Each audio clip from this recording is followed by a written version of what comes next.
24/7 এই হচ্ছে AGT live 24/7 This is AGT Live 24/7 এই এরকম ইনসিডেন্ট হয়েছিল এটা রাজ্য সরকার সেন্ট্রাল গভর্নমেন্টের দায়িত্ব এই জায়গায় দাঁড়িয়ে আমরা ওই পরিবারগুলোর পাশে আছি এটা উদ্ঘাটিত হোক যে এই 10টি প্রাণ যাওয়ার জন্য কে দায়ী এটাই তো তদন্ত বেরিয়ে আছে এটা উদ্ঘাটন আমরা করব এরপরে যে বিষয়টা এসছে ওইটাও মুখ্যমন্ত্রী বিধানসভায় দাঁড়িয়ে প্রত্যক্ষ করেছিলেন নিটিং ছেড়ে চা বাগানের যে মালিক নেই এই জায়গাটা আর টাকাটা গচ্ছিত ছিল এটাই নিয়ম মালিক না থাকলে ক্লেম না হলে এটা সরকারের কাছে থাকবে যখন ক্লেম আসবে সেই টাকাটা তখন দেওয়া হবে তার একটা পর্যায়ে আছে নির্দিষ্ট মুখ্যমন্ত্রী বলেছে যে এইটা যে করেছে তার বিচার হবে তিনি বোধহয় ভদ্রতার খাতিরে বলে ফেলেছেন তারপরে যার বিরুদ্ধে অভিযোগ তিনি পার্টির এত অপরাধের পরে কুমারঘাটের এই 10 জন লোকের খুনের জন্য সরাসরি আমরা না বললো ত্রিপুরার মানুষ জানে যে এই খুনের জন্য যিনি দায়ী এই পার্টিতে ওনার প্রমোশন হয়েছে দিল্লিতে কোর কমিটি হয় তার কমিটির মেম্বার হয়েছে এবং উনিও এই নিটিং ছিল চা বাগানের এই টাকা উইথড্র করার জন্য ওনার হস্তক্ষেপে হয়েছে এটা স্বীকারই হয়েছে মুখ্যমন্ত্রী মুখ্যমন্ত্রী এই রেকর্ড আছে অ্যাসেম্বলিতে নির্বাচন প্রক্রিয়া চলছে আরেকজন মন্ত্রী হ্যাঁ নিশ্চয়ই তিনি যদি কীর্তনিয়া হন খুল টুল নিয়ে কীর্তন করতেই পারে কিন্তু সেখানে টাকা বিক্রি করতে পারে নির্বাচনে এসে গেছে নির্বাচন আসলে কি এই মানুষের জীবনের কোন মূল্য নেই হ্যাঁ আমরা তো মানুষের পাশে দাঁড়ালে সরকার যখন বলছে এটা মুখ্যমন্ত্রী কোথায় বলেছে সর্বোচ্চ স্থান গণতন্ত্রের পীঠস্থান বিধানসভা এখানে কোন প্রতিশ্রুতি যদি কোন সরকারের মুখ্যমন্ত্রী দেন শাসন করা তা আইনে পরিণত হয় তা মানতে বাধ্য এই বিধানসভায় তো আমি প্রায় 25 বছর সমানে ছিলাম বিধানসভা পরিচালনার দায়িত্ব শেষ 5 বছর করেছি এটা রেকর্ডে আমি কি এই রেকর্ড বের করব এই যে সিসিটা কেটে ফেলার মানে কি এটাকে উদয় করার মানে কি ভবিষ্যতে যাতে কোনো ইনকোয়ারি না হয় সবটা বিষয়টাকে ধামাচাপা দেওয়া তো বলবো রাজ্যবাসীর মন থেকে দেশবাসীর কাছে আপনাদের মারফতে আপনাদের মিডিয়ার মারফতে এই নিউজটা গোটা দেশকে খবর হয়েছিল বিভিন্ন সাংবাদিক চ্যানেলগুলো একেবারে গুরুত্বপূর্ণ চ্যানেলগুলো আপনাদের এই কুমারঘাটে এসেছিল আপনারা অনেকে পাঠিয়েছিল গোটা দেশে এটা প্রচারিত হয়েছে আবার চাই আমরা এটা গোটা দেশে প্রচারিত হোক এখানে এটা থেমে থাকবেন আমরা চাবো না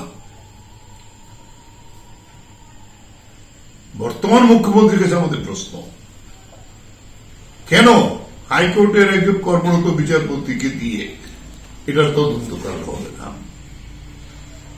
আগের ডিএম কে বদলি করে দেওয়া হল এটা সরকার করতেই পারে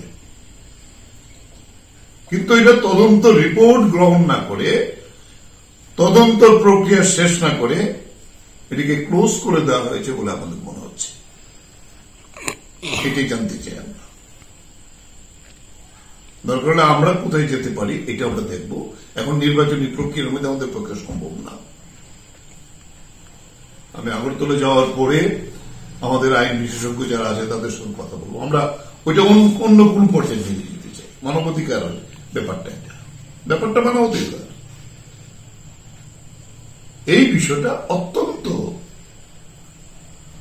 গর্হিত অপরাধ করছে এই বিজেপি সরকার। অবশ্য বিজেপি তার ক্যারেক্টার, চরিত্র, দেশের প্রধানমন্ত্রীও কথা দিয়ে কথা রাখে না। কৃষক আন্দোলনের সঙ্গে কথা দিয়ে আজকে কৃষকদের সঙ্গে বলে তাদের সঙ্গে যুদ্ধ ঘোষণা করছে, আর বলছেন 140 কোটি মানুষ আমার পরিবার। তাহলে তো আমরাও বলি নাকি 40 কোটির মধ্যে কিন্তু আমরা আছি। এই কৃষকদের সঙ্গে যুদ্ধ করল। তাদের ত্রিপুরার 19টা উপজাতি সম্প্রদায় আছে, তার মধ্যে একজন প্রার্থী খুঁজে পেল না বিজেপি যে তাকে প্রার্থী করতে পারে। আগের প্রার্থী লেখাপড়া জানা লোকই, তাকে কেন বাদ দিল বলেনি, কাজ করেনি বলেনি। কারণ বুঝতে পেরেছে যে 11% ভোট যেটা 23-এর নির্বাচনে কমল, যদি তীব্রমতার সাহায্য না পেত তাহলে সরকারে আসতে পারলে ভোট ভাগাভাগি না করলে। তাই যে কোনো ভাবে প্রদ্যোৎ কিশোরকে সে যা বলবে, বিজেপি দল এত দেউলিয়া হয়েছে এই দুটো আসনের জন্য। তবে এইটাও সেই ঘুরে তো বাদই হবে। আমরা যা দেখতে পাচ্ছি যে জাগরণ, এখানে আপনাদের কুমারঘাটের নির্বাচনের প্রচারে এসে জানলাম, একটু আগে কথা বললাম, আমাদের গন্ডাচরদা প্রার্থী গেছেন আজকে, বিরাট জাগরণ, সব জায়গায় জাগরণ। তো সেই জায়গায় দাঁড়িয়ে আমরা বলবো, আমরা মূলত আপনাদের আজকে দেখেছি যে রথের বিষয়টা, এই রথটাকে ভেনিশ করে দিয়ে সেখানে তারা এই তদন্তকে পরিষ্কার করে দিতে চায়। এই বিজেপি সরকার, মুখ্যমন্ত্রী সহ তার জন্য যুক্ত। তাই এই বিষয়টা আরো উচ্চ পর্যায়ে নিয়ে যাওয়ার জন্য আমরা কাজ করব, দায়িত্ব নেব। আমরা আপনাদের মারফতে গোটা দেশবাসীর কাছে, ত্রিপুরাবাসীর কাছে আমরা জানতে চাই এই 10টি প্রাণ, তার মৃত্যু যাবে না, এবং তাদেরকে স্মরণে রেখে আমরা নির্বাচনের সময় তো হয়তো সবটা করতে পারবো না, কতগুলো প্রসিডিউর আছে, আমরা পরবর্তী সময়তে যত ধরনের আমরা পদক্ষেপ নেওয়ার প্রয়োজন সেটা আমরা নেব, আমরা উন্মোচন করব। এটা এই কথাটি আপনাদের মারফতে আমরা রাজ্যবাসী এবং দেশবাসীকে জানাতে চাই।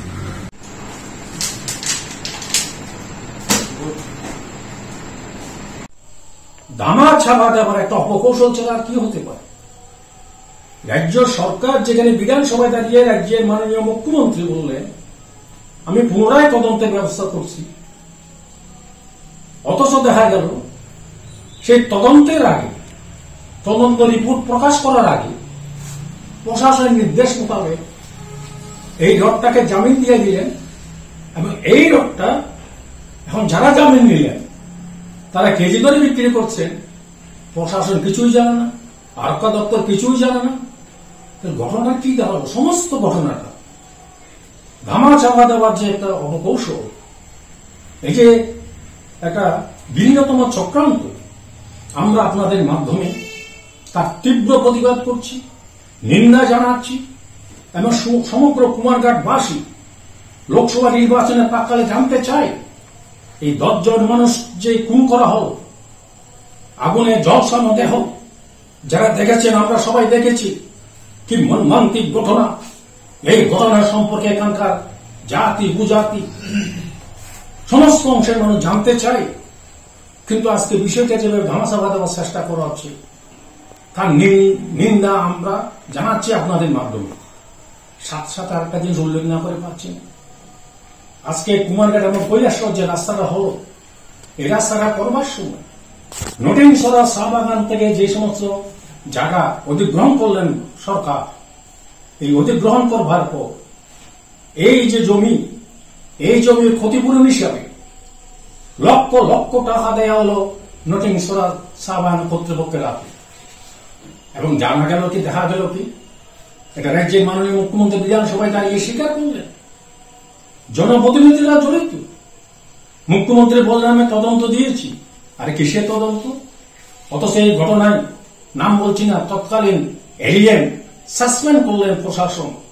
কিন্তু এই যে লক্ষ লক্ষ টাকা যেগুলো আত্মসাৎ করা হলো, শ্রমিকদের স্বার্থকে উপেক্ষা করে যার সাথে অভিযোগ উঠছে, বিধানসভায় অভিযোগ উঠেছে যে জনপ্রতিনিধিরা তার সাথে যুক্ত, কিন্তু এটাকেও আজকে ধামাচাপা দেওয়ার জন্য প্রশাসনে যে তার জঘন্যতম ভূমিকা, আমরা আপনাদের মাধ্যমে, এখন তো তৃতীয় রাজ্য জোট সরকার চলছে, তাদের কাছে আমরা এই দাবিটা করতে চাই, এই দুটো তদন্ত যাতে সঠিকভাবে হয়, রাজ্যের মানুষ যাতে জানতে পারে, কারণ আবার উল্টো রোগ সামনে আসছে, তার আগে এই বিষয়গুলো সম্পর্কে স্পষ্টীকরণ এবং কারা দায়ী ইত্যাদি বিষয়গুলোকে চিহ্নিত করা খুবই প্রয়োজন। সেই জন্য আপনাদেরকে আমরা আহ্বান করেছি। আপনাদের যদি কোনো প্রশ্ন থেকে বলবেন, আমাদের পার্টির রাজ্য সম্পাদক মন্ডলীর সদস্য, আমাদের মহকুমা কমিটির সম্পাদক নুরও বলবেন আপনাদের কাছে। আমি এই সংক্ষিপ্তভাবে এই বিষয়টি উল্লেখ করছি এবং আপনাদের মাধ্যমে গোটা কুমারঘাট এলাকার জনগণ, গোটা রাজ্যের জনগণ, তাদের যে দাবি, এটার সুষ্ঠু একটা তদন্ত এবং প্রকৃত ঘটনা রাজ্যবাসী তথা দেশের সামনে উপস্থাপন করা, এটা দায়িত্বশীল সরকারের এটা সবচেয়ে বড় দায়িত্ব। এটা যাতে করেন, এই জন্য আমরা আপনাদেরকে আহ্বান করেছি। সবাইকে ধন্যবাদ। আমাদের এসছি বিভিন্ন জায়গায় আমাদের নির্বাচনী কর্মসূচি প্রয়োগ করছি।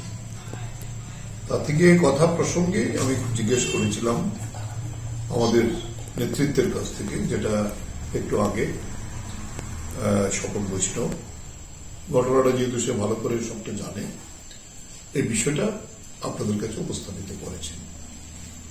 আমিও জিজ্ঞেস করে যাই যে এই পরিবারগুলো কি কি সাহায্য পেয়েছে, ওদের অবস্থাগুলো কি।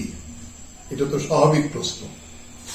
আজকে প্রায় 1 বছর হতে চলল। বলল যে প্রাথমিকভাবে বিভিন্ন এনজিও গুলো টাকা দিয়েছে, সরকারও কিছু টাকা দিয়েছে, কিন্তু মুখ্যমন্ত্রী এসে যে প্রতিশ্রুতি দিয়েছিল তাদের চিকিৎসার সমস্ত ব্যয়ভার গ্রহণ করবে সরকার, এটা করা হয়নি। এখনো তারা এই বিষয় নিয়ে তারা কোনো জবাব পাচ্ছে না। কার কাছে যাবে? তখন তো সবাই কথা বলেছিল, মন্ত্রী, বিধায়ক, মুখ্যমন্ত্রী সবাই দাঁড়িয়ে গিয়েছিল, কম্পিটিশন কে কত হবে, কিন্তু এখন আর তাদের কেউ খোঁজ করে না। নির্দিষ্টভাবে মুখ্যমন্ত্রী বলেছিল এই পরিবারের অন্য যারা থাকবেন তাদেরকে আমরা কিভাবে কর্মসংস্থানের ব্যবস্থা করব সেটাও দেখব। একটাও হয়নি। আজকে আমি মাঠমানে গিয়েছিলাম, সেখানেও একটা পরিবার আছে, একজনই আছে পরিবারের মধ্যে, তারও দেখাশোনার জন্য কেউ নেই। এবং কালকে রাত্রে আমি এখানে আসলাম, খোঁজখবর নিতে গিয়ে ওইটা জানতে পারলাম এই রথটা বিক্রি করে দেওয়া হচ্ছে। আমি খোঁজ করতে করতে গিয়ে আপনাদের একজন সাংবাদিক বন্ধু হঠাৎ করে আমি এসেছি জেনে, আমার সঙ্গে সাংবাদিকদের একটা ব্যক্তিগত সম্পর্ক হয়, আমাকে একটা ভিডিও পাঠিয়েছে যেটি কি করে রাস্তার পাশে কাটার মেশিন দিয়ে, ইলেকট্রিক কাটার মেশিন দিয়ে সেসিস গুলোকে কাটা হচ্ছে। এই ভিডিওটা আমার কাছে আছে, আপনাদের কাছেও থাকতে পারে, যেহেতু আপনারা তৈরি করে আছেন। আমি তো এটা দেখার পরে আমি খুব স্টোরিস্ট হয়েছি। আমি আগরতলায় আমাদের সাংবাদিক বন্ধুদের সঙ্গে কথা বলেছি রাত্রে, বলেছে আপনি যেহেতু কৈলাসরে আছেন, আপনি আমাদের সাংবাদিকদের কাছে এটা বলেন, এটা সারা দেশে এটা যাওয়া উচিত। যেটা স্বপন বৈষ্ণব বলেছে, ফ্যাক্টস গুলো বলেছে, তা আমরাই প্রথম বোধহয় রিয়াকশন করেছিলাম on behalf of communist party মার্ক্সবাদী। তারপর আমাদের প্রাক্তন মুখ্যমন্ত্রী এসছেন, তখন তিনি বিরোধী দল নেতা ছিলেন। এরপরে আমাদের বর্তমান বিরোধী দল নেতা তপন চক্রবর্তী, আমাদের প্রায় সবাই কম বেশি এসছিলেন।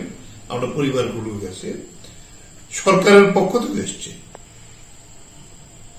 কিন্তু আমরা দেখলাম যে এইরকম একটা নির্লজ্জ, মিথ্যাবাদী, মানুষের জীবন নিয়ে যারা ছেলেখেলা করে মুখ্যমন্ত্রী, যিনি বলছেন যে আমি একেবারে ব্যক্তিগতভাবে মানুষের সঙ্গে কথা বলি তার সমস্যার সমাধান করার জন্য, তিনি নিজে যাওয়ার পরে প্রতিশ্রুতি দিয়েছিলেন। বিধানসভায় যখন এই প্রশ্নটা আবার উত্থাপিত হল, যে বিধানসভা, সেই বিধানসভায় আমাদের পরিষদীয় দলের নেতা, যিনি আজকে বিরোধী দলের নেতা, জিতেন বাবু বিধানসভায় বিষয়টা উল্লেখ করলেন। সেই রিপোর্ট কোথায়? এবং সেই বিধানসভায় দাঁড়িয়ে মাননীয় মুখ্যমন্ত্রী বলেছিলেন যে জেলা প্রশাসন বা ম্যাজিস্ট্রেট যে তদন্তটা রিপোর্ট ওনাদের কাছে পাঠালেন, সেই রিপোর্ট রাজ্য সরকার গ্রহণ করেনি। কেন করেনি তার ব্যাখ্যা দেয়নি বিধানসভার মধ্যে।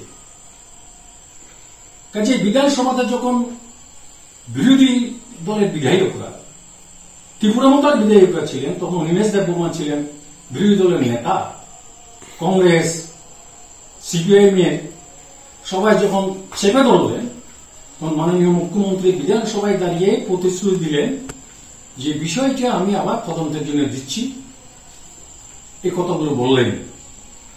কিন্তু অভিজ্ঞতাটা কি?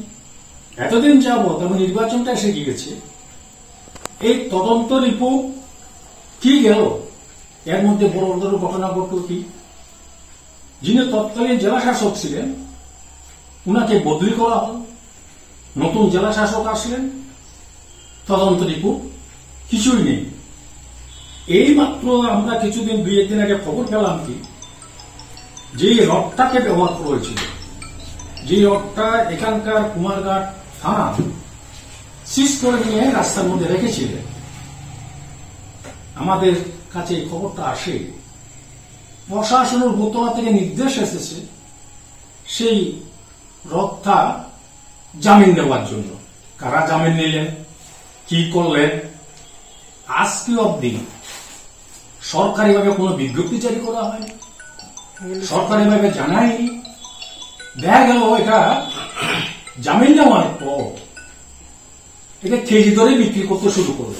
সেন্টার দিয়েছিলাম, এখানে আমরা এই কথাটাই বলার চেষ্টা করছিলাম যে পারমিশনটা ছিল যেই রাস্তা অন্য রাস্তা ব্যবহার করতে যায় না, এই দুর্ঘটনাটা ঘটল, এটার জন্য দায়ী কে? কার পারমিশনে, সরকারি পারমিশনে রাস্তা বাদ দিয়ে অন্য রাস্তায় যাওয়া হলো, এটা আমরা তখনও বলার চেষ্টা করেছি। আমাদের বক্তব্য একটাই, অরিজিনাল দোষীকে খুঁজে তার বিরুদ্ধে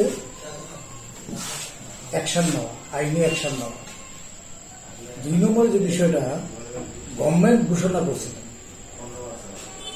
যারা নিহত হয়েছে, মারা গেছে, তাদের পরিবারে স্পেশাল প্যাকেজ ঘোষণা করছিল। আমরা খবর নিয়ে দেখলাম এটা যত সামান্য সাহায্য করা হয়েছে। একটা মানুষের মৃত্যুর পরিপ্রেক্ষিতে যে সাহায্যটুকু করা, এটা কিছুই সাহায্য হিসাবে আমরা ডিমান্ড করছিলাম যে এই নিহত পরিবারগুলিতে যোগ্যতা অনুসারে একটা চাকরির ব্যবস্থা করা যাবে। পাশাপাশি গভর্নমেন্টের তরফ থেকে দেখলাম আমরা যে বলা হয়েছিল যারা